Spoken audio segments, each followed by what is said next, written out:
इस science fiction कहानी की शुरुआत होती है लैरा नाम की एक लड़की को दिखाते हुए, जो कि अपने स्टेप फादर के साथ बैठकर कार में कहीं जा रही थी। लैरा तो अपने स्टेप फादर को बिल्कुल भी नहीं पसंद करती थी, लेकिन उसके स्टेप फादर हमेशा कोशिश करते रहते कि वो लैरा को इम्प्रेस कर दें ताकि वो उनकी फैमिली में हमेशा हमेशा के लिए रहे, क्योंकि लैरा बहुत ही ज्यादा टैलेंटेड होती है। अब हमें आसमान में दिखाया गया कि एक छोटा सा मीटेरॉइड लगातार उनकी तरफ बढ़ रहा है, लेकिन फिर पता चला कि उस मीटेरॉइड का साइज बहुत ही ज्यादा छोटा था, जो कि आकर उस कार पे लग जाता है जिसमें से लैरा अपने स्कूल जा रही थी। हालांकि इससे उन्हें कुछ होता नहीं, क्योंकि उसका साइज बहुत ही ज्यादा माइन्यूट था, क्योंकि अंतरिक्ष में से इसी तरीके के बहुत सारे मीटेरॉइड पृथ्वी में आते थे, लेकिन उनमें से मोस्ट ऑफ द मीटेरॉइड पृथ्वी के इन्वायरमेंट में आने के बाद बहुत ही ज्यादा घर्षण के कारण पूरा जल जाते थे। सिर्फ उनमें से कुछ ही मीटेरॉइड होते हैं जो पृथ्वी की जमीन से टकराते थे और डैमेज करते थे। आधे से ज्यादा तो पृथ्वी के साइड से ही निकल जाते।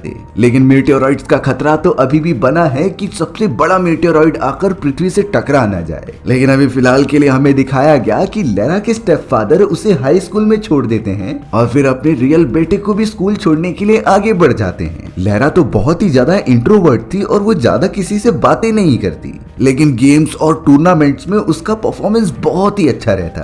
अब हमें यहाँ अंतरिक्ष में दिखाया गया, जहाँ के एक स्पेस स्टेशन में कई सारे वैज्ञानिक काम कर रहे थे। उनमें से एक वैज्ञानिक का नाम एयरबॉग होता है। दरअसल एयरबॉग ही लैरा का असली फादर है, लेकिन वो स्पेस मिशन करने के लिए अपना ज्यादा से ज्यादा समय अंतरिक्ष में ही बिताता था। इसी वजह से लैरा की कस्टडी किसी अलग ही फैमिली को सौंप दी गई होती है। लेकिन एयरबॉग अभी भी अपनी बेटी लैरा के ऊपर नजर रखता और वो ठीक है कि नहीं इस बात की कंफर्मेशन करता। दरअसल एयरबॉग और उसकी पूरी टीम को अंतरिक्ष में इसीलिए रखा गया था ताकि वो पृथ्वी पर बढ़ रहे खतरे की तरफ नजर रख सके और अंतरिक्ष में मौजूद और भी सारे एक्सपेरिमेंट कर सकें। ये एस्ट्रोनॉट्स अपना काम बहुत अच्छी तरीके से भी परफॉर्म कर रहे थे, लेकिन एक एस्ट्रोनॉट एयरबॉग के पास आकर उसे समझाता है कि तुम ये कंपनी के सारे इक्विपमेंट्स अपने पर्सनल यूज के लिए नहीं कर सकते, क्योंकि एयरबॉग पृथ्वी पर मौजूद थोड़े कैमरास को हैक करके अपनी बेटी पर नजर रख रहा था, जो पूरी तरीके से इल्लीगल है। और इसके बारे में एयरबॉग को भी पहले से पता था, जिसे कि मीरा ने पहले ही बता दिया होता है। मीरा तो यहाँ उनके स्पेस स्टेशन के अंदर एक एआई असिस्टेंट है, जो उन सभी को सारी चीजों का डेटा प्रोवाइड करती थी। यानी कि इस एआई असिस्टेंट मीरा की वजह से उन सभी का काम बहुत ज्यादा आसान हो जाता था। ये उन एस्ट्रोनॉट्स को सारी रियल टाइम डेटा प्रोवाइड करती थी, जिससे कि ये तुरंत एक्शन ले सके कि इन्हें क्या करना चाहिए। अब अचानक उन एस्ट्रोनॉट्स को पृथ्वी पर से उनके एक सीनियर का कॉल आता है, जिन्होंने अपने एक्सपेरिमेंट के दौरान ये बताया कि कुछ दिनों के अंदर पृथ्वी पर एक बहुत ही बड़ा मीटियोर शावर होने वाला है। मीटेराइट शावर के अंदर इतने सारे मीटेराइट होते हैं कि उनमें से कई तो पृथ्वी से दूर निकल जाते थे, लेकिन कई सारे पृथ्वी की जमीन से आकर टकरा जाते हैं और इससे तो बहुत ज्यादा नुकसान होता था। इसीलिए अब उन लोगों को तबाही रोकनी है तो उन्हें कुछ सॉल्यूशन ढूंढना ही पड़ेगा। इन्हीं बातों को सीरियस लेकर वो सारे एस्ट्रोनॉट्स अलग अलग वे ढूंढने लगे। अब हमें यहाँ लैरा अपने हाई स्कूल में दिखाई जाती है, जो कि रनिंग कंपटीशन कर रही थी। वो इतनी ज्यादा तेज भागती है कि कोई भी लड़की उसके आसपास नहीं आ पा रही थी, यानी कि ऑब्वियसली वो स्पोर्ट्स में बहुत ही ज्यादा अच्छी होती है। सारा स्कूल लैरा की इस एफिशिएंसी और ताकत के लिए बहुत ही ज्यादा इम्प्रेस था। लैरा तो यहाँ पर सारे कॉम्पिटिटर्स को हराते हुए फिनिश लाइन की बहुत ज्यादा क्लोज होती है। तभी लैरा का एक फ्रेंड फायर क्रैकर लेकर उसके जीतने का जश्न मना रहा था, लेकिन लैरा जैसे ही फायर क्रैकर से निकलने वाली आग को देखती है तो वो बहुत ही ज्यादा डरने लगी। वो तो फिनिश लाइन क्रॉस करने से पहले ही एक जगह पर बैठकर एकदम सदमे में चली जाती है और इसी वजह से लैरा रेस हार चुकी थी। लैरा को तो पहले से ही आग से बहुत ही ज्यादा डर लगता था और ये सारी चीजें उसके बचपन में हुए एक हादसे की वजह से हुई थी, जो कि हमें कुछ समय में पता चल ही जाएगा। अब यहाँ पृथ्वी पर मौजूद सारे लोगों को पता चल चुका होता है कि थोड़े समय में मीटियोर शावर होने वाला है। इसी वजह से लैरा का स्टेप ब्रदर बेन कहता है कि मुझे मीटियोराइट शावर देखना है। इसी वजह से अब लैरा उसे एक बाइनोकुलर लाकर देती है, जिससे कि बेन उन मीटियोराइट शावर को बहुत आराम से देख पाए। लेकिन बेन कहता है कि मैं उन्हें सिर्फ एक ही बार देख पाऊंगा, इसीलिए मैं चाहता हूँ कि मैं उसे रिकॉर्ड करूँ जिससे कि बार बार देख सकूं। लैरा भी अब बहुत ज्यादा सोचने के बाद बेन की ये ख्वाहिश पूरी करने का ट्राई करती है और अब वो अपना कैमरा लेकर एक ऐसी प्लेस जानती थी जहाँ से वो मीटियोराइट शावर को बड़े अच्छी तरीके से देख सकते थे और उसने वादा किया कि वो अपने भाई बेन को भी उस जगह पर लेकर जाएगी।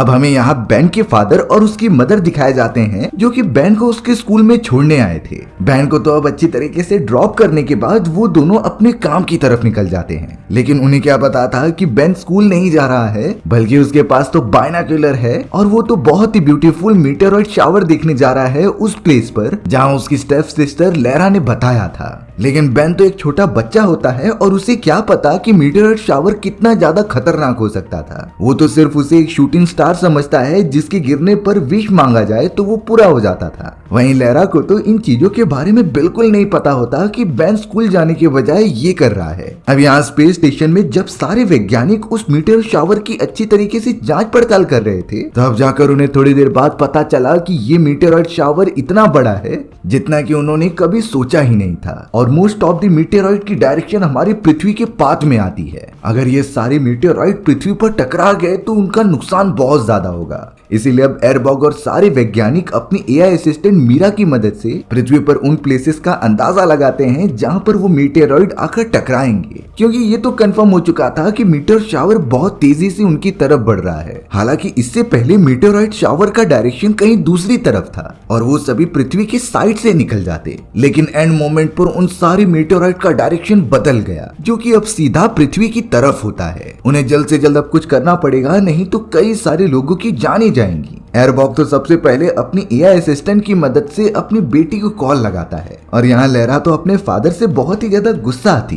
क्योंकि उन्होंने कहा था कि 1 साल के मिशन करने के बाद वो वापस आ जाएंगे, लेकिन अभी तक उनका मिशन खत्म नहीं हुआ होता। एयरबॉग अपनी बेटी लेरा को बहुत कॉल करता है और तब जाकर वो एक लास्ट में कॉल पिक करती है। यहाँ एयरबॉग अपनी बेटी लेरा को कह रहा था कि तुम किसी सेफ प्लेस पर जाकर छुप जाओ, क्योंकि जो मीटेरॉइड शावर होने वाला था वो बहुत तेजी से पृथ्वी पर बढ़ रहा है और उनमें से कई ऐसे मीटेरॉइड्स भी थे जो इतने बड़े होते हैं और वो डेफिनेटली पृथ्वी की जमीन से टकराएंगे ही। इसीलिए एयरबॉग अपनी बेटी लेरा को सलाह देता है कि तुम किसी अच्छी जगह पर जाकर छुप जाओ। लेरा भी तुरंत जब बाहर जाकर देखती है तो मीटेरॉइड शावर उसे दिखाई दे रहे थे, जो बहुत ही ज्यादा खतरनाक और डरा देने वाले होते हैं। इसीलिए अब लेरा अपनी जान बचाकर बिल्डिंग के नीचे आने लगी। वहाँ पता चलता है कि सारे लोगों को भी ये सच्चाई पता चल चुकी है, इसीलिए वो सब भी अपनी जान बचाकर बिल्डिंग खाली कर रहे थे, क्योंकि अगर बिल्डिंग के ऊपर ही वो मीटेरॉइड गिर गया तो उनमें से कोई नहीं बच पाएगा। तो सबसे अच्छा वे होगा कि वो सभी बिल्डिंग से बाहर निकल जाएं। लेकिन इस मोमेंट पे सबसे सेफेस्ट वे ये होता है कि वो किसी खुली जगह पर रहें,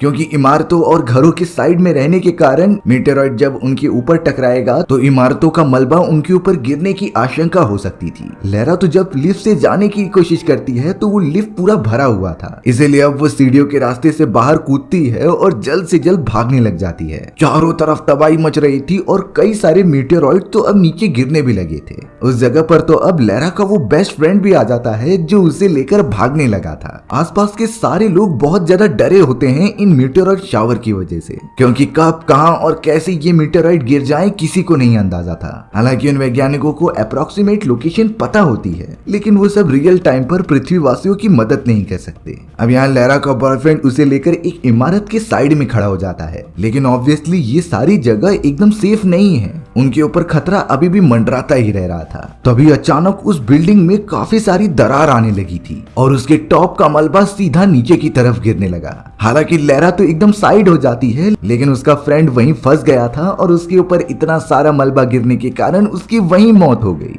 लेरा तो इस बात से बहुत ही ज्यादा शॉक हो जाती है, पर वो अब क्या करे उसे कुछ समझता ही नहीं। वो इस हादसे से आगे बढ़ती तभी अचानक एक कार आकर उसे टक्कर मार देती है। लेरा को काफी चोट लगी होती है और वो वहीं बेहोश हो गई। लेकिन अच्छी बात तो ये थी कि जो कार चला रहे थे वो एक अच्छी फैमिली से बिलोंग करते हैं। उन लोगों ने मुसीबत होने के बावजूद भी घायल पड़ी हुई लेरा को अपनी कार के अंदर बिठाया और हॉस्पिटल की तरफ लेकर जाने लगे। इन सारी चीजों के दौरान लेरा को बहुत सारे विजन आते हैं। ये विजन तो उसके बचपन के थे, जब उसके साथ एक खतरनाक हादसा हुआ था और यही हादसा उसका रीजन होता है कि लेरा आग से बहुत ही ज्यादा डरती है। लेरा ने विजन्स में देखा कि जब वो छोटी हुआ करती थी तो वो अपने फादर के साथ हाइड एंड सीक बहुत ज्यादा खेला करती। लेकिन एक दिन लैरा छुपने के लिए एक लिफ्ट में चली जाती है और वो लिफ्ट तो अब बंद हो चुका था। लैरा का तो बैड लक होता है क्योंकि उसी समय लिफ्ट के अंदर बहुत सारी मेल फंक्शनिंग हो गई थी। शॉर्ट सर्किट के कारण उसके सिस्टम में आग लग गई और वो लिफ्ट तो कुछ ऊंचाई से जाकर नीचे गिर जाती है। इन सारी चीजों में लैरा को चोट तो लगी थी और तो और उसका राइट हैंड भी घायल हो जाता है। कैसे भी करके लैरा को उस जगह से रेस्क्यू किया गया और यही रीजन होता है कि बचपन से वो आग से बहुत ज्यादा डरने लगी थी। उसके मन में तो एक डर बैठ गया था। अब यहाँ थोड़ी देर बाद लैरा को वापस से होश आ जाता है। वो सारे लोग जो गाड़ी में मौजूद थे वो लैरा को बाहर निकाल रहे होते हैं क्योंकि अब पृथ्वी की हालत बद से बदतर हो चली थी। इतने सारे मेटेओराइट शावर हो रहे थे कि बड़ी बड़ी इमारतें और घर पूरी तरीके से डिस्ट्रॉय हो जाते हैं। कई सारी परसेंटेज पॉपुलेशन तो खत्म ही हो चुकी थी और ये सारी आपदाएं इसी तरीके से चलती जा रही होती हैं। लैरा ने देखा कि कई सारे मेटेओराइट वहां पर भी आकर गिर रहे हैं, इसीलिए वो अपनी जान बचाकर दूर भागने लगी। ये सारे मेटेओराइट पृथ्वी पर एक प्लेस पर गिरकर सिर्फ उसी जगह पर नुकसान नहीं पहुंचा रहे थे, बल्कि इनके गिरने की वजह से ऐसी खतरनाक शॉक वेव जनरेट होती हैं जो कई किलोमीटर तक तबाही मचाते जा रही थी। लैरा तो अपनी जान बचाने के लिए सीधा एक शॉपिंग मॉल के अंदर चली जाती है, लेकिन वहां पर भी कोई सेफ नहीं था। एक शॉक वेव जो कि मेटेओराइट के गिरने की वजह से हुई थी वो उस पूरे मॉल को तबाह करके रख देती है, जिससे कि लैरा की तरह और भी सारे मासूम लोग जो कि मॉल के अंदर मौजूद थे वो मलबे के अंदर फंसे रह जाते हैं। वहीं हमें दूसरी तरफ दिखाया गया कि स्पेस स्टेशन से भी कई सारे मेटेओराइट टकरा चुके हैं और उन सभी का बहुत ज्यादा नुकसान हो चुका है। उनके स्पेस स्टेशन के तो 2 टुकड़े हो चुके थे। थोड़े समय बाद जब एयरबॉक को होश आता है तो ये पता चला कि उसके सारे एस्ट्रोनॉट मेंबर्स मारे जा चुके हैं। सिर्फ वो स्पेस स्टेशन पे वो अकेला ही जिंदा है। थोड़ा सा होश में आने पर वो जल्द से जल्द अपनी सिस्टम के पास जाता है और उनकी एआई असिस्टेंट मीरा उसे गाइड करती है और सारा डेटा शो करती है। स्क्रीन के ऊपर सारी चीजें बताई जा रही थी कि अब तक पृथ्वी के ऊपर कितने सारे मेटेओराइट शावर हो चुके हैं और कितनी जगहें पूरी तरीके से डिस्ट्रॉय हो चुकी हैं। लेकिन यहाँ एयरबॉक का भी स्पेस स्टेशन बहुत ही ज्यादा डैमेज हो चुका था, इसीलिए अब एआई असिस्टेंट मीरा एयरबॉक को कनेक्ट करती है मेन हेडक्वार्टर से और उन लोगों ने बताया कि तुम्हारे पास 3 घंटे का बफर टाइम है, तुम्हारे पास पूरा मौका है कि तुम वापस पृथ्वी पर आ सकते हो। वो तो ये सोचने लगा कि अगर वो डर कर पृथ्वी पर वापस चला गया तो शायद इन मेटेओराइट शावर को कोई नहीं रोक पाएगा और कई सारे इंसानों के साथ साथ ये भी हो सकता था कि उसकी बेटी लैरा भी मारी जाए। इसी वजह से वो डिसाइड करता है कि वो इसी जगह पर रुककर अपनी बेटी की हेल्प करेगा और इन सारे मेटेओराइट से लोगों को बचाएगा। हालांकि उसके पास इतने एडवांस इक्विपमेंट्स नहीं होते, लेकिन फिर भी चाहे कुछ भी हो जाए वो इतने सारे लोगों की कुर्बानी नहीं देना चाहता था। अब यहाँ एयरबॉग एआई असिस्टेंट मीरा की मदद से सीधा कॉल कनेक्ट करता है अपनी बेटी से। लैरा तो बहुत ही बुरी तरीके से मलबे के अंदर फंसी हुई थी, लेकिन जब उसे पता चला कि उसके फादर कॉल कर रहे हैं तो वो धीरे धीरे उठती है और उनका कॉल पिक करती है। अच्छी बात तो ये थी कि उस जगह पर रेस्क्यू ऑफिसर्स भी आ चुके थे जिन्होंने उस मॉल के मलबे में फंसे हुए कई सारे लोगों की जानें बचा ली। लैरा को जब यहाँ रेस्क्यू कर लिया गया था तो वो सीधा अपनी मदर को कॉल लगाती है। दरअसल वो पूछना चाहती थी कि सभी लोग सुरक्षित हैं कि नहीं, लेकिन लैरा की मदर ने कहा कि तुम्हारा छोटा भाई बेन अब तक गायब है, वो कहाँ होगा और कैसे होगा उसे नहीं पता। तो अब जाकर लैरा को एहसास होता है कि बेन शायद उसी जगह पर गया होगा जहाँ से वो मीटियोर शावर को कैप्चर कर सके। इसीलिए अब लैरा जल्द से जल्द उस बिल्डिंग की तरफ जाने लगती है जिस प्लेस के बारे में उसने बताया था। लेकिन अब मीटियोराइट शावर के कारण उस बिल्डिंग की भी हालत बहुत बेकार हो चुकी थी। ऊपर के बहुत सारे फ्लोर्स तो टूटकर नीचे गिरते जा रहे थे। फिर हमें दिखाया गया कि बेन उन्हीं में से एक फ्लोर के अंदर फंसा हुआ है। इसीलिए अब लैरा अपने फादर की मदद से बेन को ढूंढने लगी। लैरा उस टूटी हुई बिल्डिंग के अंदर घुस जाती है जहां पर स्टोन्स नीचे गिर रहे थे, लेकिन फिर भी उसे किसी भी हालत में अपने भाई को बचाना है। उसने तो जल्द से जल्द अपने भाई को भी ढूंढ लिया और वहां से लेकर बाहर निकलने लगी। अपने फादर की हेल्प के कारण आखिरकार लैरा बेन को बचाने में कामयाब हो गई और उसे अपने साथ एक सेफ जगह की तरफ लेकर बढ़ने लगी जो उनके लिए सबसे अच्छा होगा। लेकिन अब यहाँ हमें अंतरिक्ष में पता चला कि एयरगॉग जिस स्पेस स्टेशन में होता है उसकी सिस्टम की बैटरी अब खत्म होने लगी है। एयरबॉक को एआई असिस्टेंट की जरूरत थी, इसीलिए उसे कंटिन्यू करना होगा तो बैटरी की जरूरत पड़ेगी। और एआई असिस्टेंट मीरा ने तो बता दिया कि वो बैटरी तो दूसरे कंपार्टमेंट में है जो कि अब मेन स्पेस स्टेशन से अलग हो चुका है। ये ऑब्वियसली मीटेरॉइड के गिरने की वजह से हुआ था और स्पेस स्टेशन की दोनों ही पार्ट्स के बीच थोड़ी सी दूरी है, जिससे कि अगर बैटरी लेनी है तो एयरबॉग को वहां पर जाना ही पड़ेगा। एयरबॉग इस बारे में बहुत सोचता है, लेकिन उसे अपनी बेटी को किसी भी हालत में बचाना है। एयरबॉग ने हिम्मत करके अपना स्पेस सूट पहना और स्पेस स्टेशन की एक पार्ट से दूसरे पार्ट की तरफ जंप लगाया। ये बहुत ही खतरनाक होता है, क्योंकि अगर जरा सी भी गलती हुई तो एयरबॉग स्पेस स्टेशन से होते हुए दूर कहीं अंतरिक्ष में निकल जाएगा, जहां से उसे कोई बचा नहीं सकता था। लेकिन फिर भी वो ये सारे रिस्क अपनी बेटी लेरा को बचाने के लिए कर रहा होता है। एयरबॉग जल्द से जल्द उस दूसरे कंपार्टमेंट की तरफ पहुंचा और वहां से बैटरी लेकर सीधा वापस आ गया। उसने सारी बैटरीज को कनेक्ट कर दिया होता है, जिससे कि सिस्टम वापस से रिकवर हो गया। यानी कि अब वो फिर से अपने एआई असिस्टेंट को अच्छी तरीके से यूज कर सकता है और अपनी बेटी की मदद कर सकता है। यहाँ पर अब लेरा और बेन पूरी कोशिश कर रहे थे कि वो वहां से ट्रैवल करते हुए अपने पेरेंट्स के पास पहुंचे, क्योंकि अब चारों तरफ इतनी ज्यादा तबाही होने की वजह से धुंधला सा हो गया था। उन्हें तो अब कुछ भी दिखाई नहीं दे रहा होता कि कौन सी डायरेक्शन में जाना है। फिर भी लेरा किसी भी तरीके से बेन को लेकर आगे बढ़ रही थी, पर तभी बेन नोटिस करता है कि एक कार जो पूरी तरीके से खराब हो चुकी है, उसका हेडलाइट अभी भी जल रहा था। तब जाकर उन्हें रियलाइज होता है कि ये और कोई नहीं बल्कि लेरा के फादर एयरबॉग हैं, जो कि स्पेस से उन्हें कंट्रोल कर रहे थे। यानी एक तरीके से वो उन दोनों को रास्ता दिखा रहे हैं कि कौन सी जगह पर मिलिट्री बेस कैंप है और वहां जाकर वो सुरक्षित रहेंगे। लेरा उन्हीं सारे सिग्नल्स को फॉलो करने लगी। एयरबॉग तो ट्रैफिक सिग्नल्स को भी कंट्रोल करके एक अच्छा सा एग्जाम्पल दे रहा था अपनी बेटी की मदद करने का। भले ही वो उसके पास नहीं होता, लेकिन अंतरिक्ष से ही वो पूरी हेल्प कर रहा होता है। अपने डैड की मदद से लेरा बेन को लेकर सीधा उस मिलिट्री बेस कैंप तक पहुंच गई थी, जहां पर उन्हीं की तरह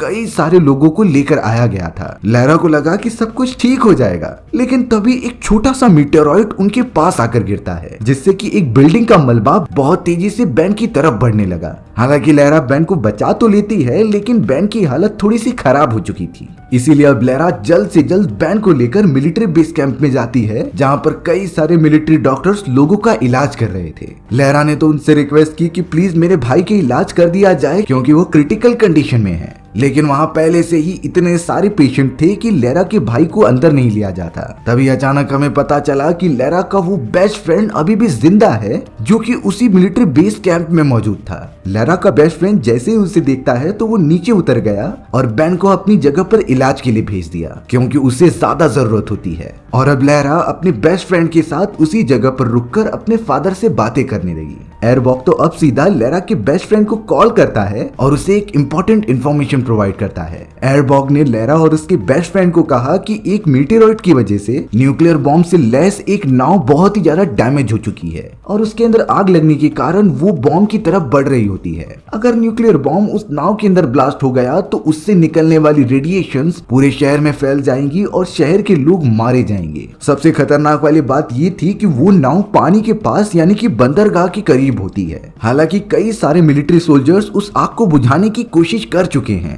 पर वो आग बुझ ही नहीं रही। इसीलिए अब उन दोनों को किसी भी हालत में नाव के अंदर लगी हुई आग को बुझाना होगा, नहीं तो न्यूक्लियर बॉम्ब कभी भी ब्लास्ट हो सकता था। अब लेरा और उसके बेस्ट फ्रेंड के पास कोई और रास्ता बचा नहीं होता। इसीलिए लेरा अपने भाई बेन को इलाज कराने के लिए देकर वहां से निकल पड़ती है बंदरगाह की तरफ। मीटेरॉइड्स का तो गिरना रुक ही नहीं रहा था। वो अलग अलग जगहों पर बड़ी तेजी से गिरते और तबाही मचाते। फिलहाल के लिए लेरा और उसका बेस्ट फ्रेंड उस बड़ी सी शिप के पास पहुंच जाते हैं। ये एक कंटेनर शिप थी जो एक कंट्री से दूसरी कंट्री पर ट्रेवल करती। यहाँ पर अब उन्हें किसी भी हालत में शिप में लगी हुई आग को बुझाना होगा। इसी इंटेंशन के साथ वो दोनों पानी में उतर जाते हैं और शिप की तरफ बढ़ते हैं। अच्छी बात तो ये थी कि लेरा का जो बेस्ट फ्रेंड था उसके फादर इसी शिप में काम किया करते थे, इसीलिए उसे थोड़ा सा नॉलेज होता है कि ये मैकेनिज्म कैसे काम करता है। वो जल्द से जल्द परफेक्ट एंट्री करते हैं और शिप के अंदर की तरफ बढ़ने लगते हैं। लेरा बहुत ही ज्यादा डर चुकी थी, क्योंकि इस शिप के अंदर आग तो बढ़ रही होती है जो कभी भी ब्लास्ट हो सकता था। इसीलिए उन्हें अपना काम जल्दी करना पड़ेगा।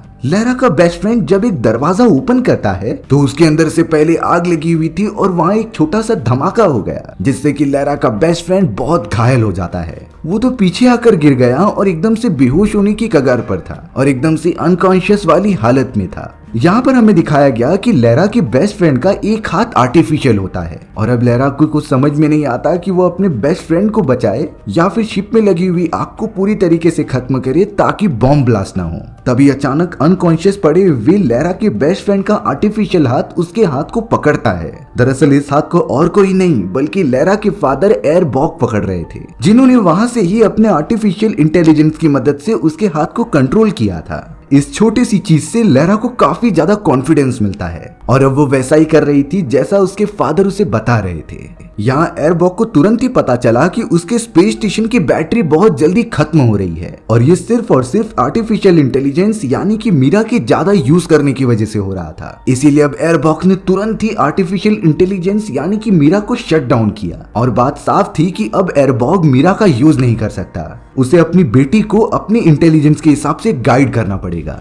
एयरबॉग तो अब किसी भी तरीके से लैरा से कनेक्ट करता है और गाइड करता है कि उसे किस हालत में गैसेस को बंद करनी है। वो अपनी बेटी को कॉन्फिडेंस दिला रहा था कि तुम ये कर सकती हो, तुम्हें साइड में रखे गए फायर प्रूफ सूट को पहनना होगा और मैन्युअली जाकर उन सारे वॉल्स को बंद करना होगा, क्योंकि यही एक रास्ता था आग को बढ़ने से बचाने का। शुरुआत में लैरा बहुत घबरा रही थी क्योंकि उसे पहले से ही आग से बहुत ज्यादा डर लगता है, लेकिन यहाँ पर पूरे शहर वालों की जान खतरे में होती है। इसीलिए लैरा ने अपने डर को दबा दिया और सीधा जाकर उस फायर प्रूफ सूट को पहन लेती है। वो जैसे ही दरवाजा खोलती है तो चारों तरफ आग मौजूद थी, पर इस बार बिना डरे वो आगे की तरफ बढ़ने लगी और वहां जितने भी गैसेस के वॉल्स थे वो उसे बंद कर देती है, जिससे कि अब वहां पर लगी हुई आग उसी छोटे से चैम्बर में मौजूद होगी। वो बाहर की तरफ नहीं जा पाएगी जहां पर न्यूक्लियर बॉम्ब रखा गया है। लैरा ने तो एक तरीके से अपने डर के ऊपर काबू पा लिया था और अब आगे से शायद उसके मन के अंदर फायर के प्रति कोई भी डर नहीं रहेगा। यहाँ पर अब हमें लैरा के फादर एयरबॉग को दिखाया गया जो ये समझ चुका था कि उसकी बैटरी खत्म हो चुकी है और उसका स्पेस स्टेशन पूरी तरीके से डिस्ट्रॉय होकर पृथ्वी के गुरुत्वाकर्षण कक्षा के अंदर जाने लगा था। एयरबॉग ने अपना अंत स्वीकार लिया था और उसे ये बात खुशी होती है कि उसने अपनी बेटी के साथ साथ पूरे शहर को बचाने में मदद की है। एयरबॉग का स्पेस स्टेशन धीरे धीरे पृथ्वी की गुरुत्वाकर्षण कक्षा के अंदर आया और पूरी तरीके से डिस्ट्रॉय होने लगा। एयरबॉग के जलने के कारण वहीं पर मृत्यु हो जाती है। यहाँ शिप के अंदर लैरा और उसका बॉयफ्रेंड किसी भी तरीके से बचते हैं और वहां से बाहर निकलने की कोशिश करते हैं। हालांकि उन्होंने शिप के अंदर होने वाले ब्लास्ट को रोक दिया था, पर लैरा को इस बात का अंदाजा नहीं था कि इसके बदले उसके फादर ने कितनी बड़ी कुर्बानी दी थी। लैरा और उसका बॉयफ्रेंड जब बंदरगाह की तरफ आ जाते हैं तो लैरा को आसमान में स्पेस स्टेशन के मलबे दिखाई दे रहे होते हैं और ये किसी और के नहीं बल्कि लैरा के फादर का ही स्पेस स्टेशन था, जो कि अब पृथ्वी की तरफ बढ़ते समय पूरी तरीके से जलकर राख हो जाता है। लैरा यहाँ पर समझ गई थी कि उसके फादर एयरबॉग अब मर चुके हैं, लेकिन उन्होंने एंड मोमेंट तक अपनी बेटी की मदद की, भले ही वो उसके पास मौजूद नहीं थे। लैरा अब अपने बॉयफ्रेंड के साथ किसी भी तरीके से पहुंच जाती है उस सीक्रेट बेस के ऊपर जहां उसकी स्टेप फादर, मदर और भाई मौजूद था। सभी लोगों को रेस्क्यू करके एक बंकर में शिफ्ट कर दिया गया होता है, जिससे कि अगर मीटेओराइट्स का शावर हुए भी तो उन्हें कोई भी चोट नहीं लगेगी